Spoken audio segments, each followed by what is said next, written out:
ka ungim la kalong kodor ha berte ngap ngan rai menta jingker du hash nong jongi na bentaka umi ya shun bishni em ngim la te ban len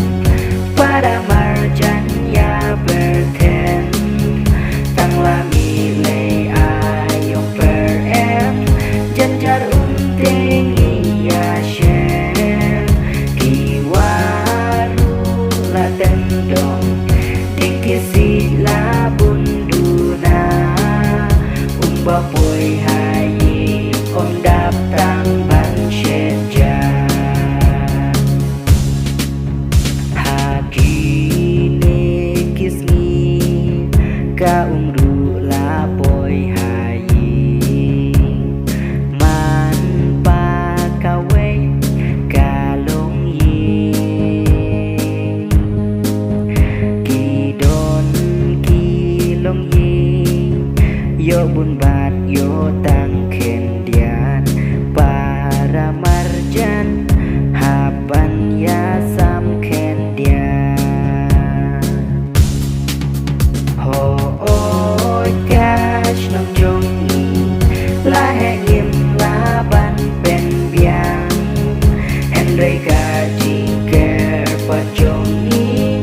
baro tungin ya trelang nong penong shna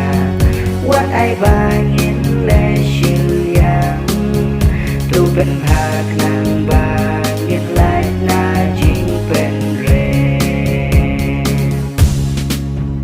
hey ku parashno tungin ya le ban pen ne kiwa telong ngin ya be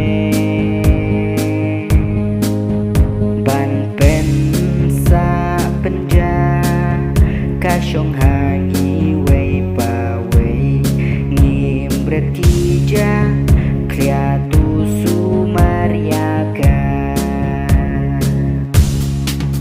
waken ra wasumski mentaban pela duna la shaidangin la ban sumar kan sadukan saja kria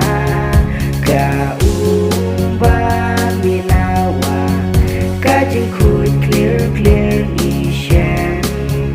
jing ya trela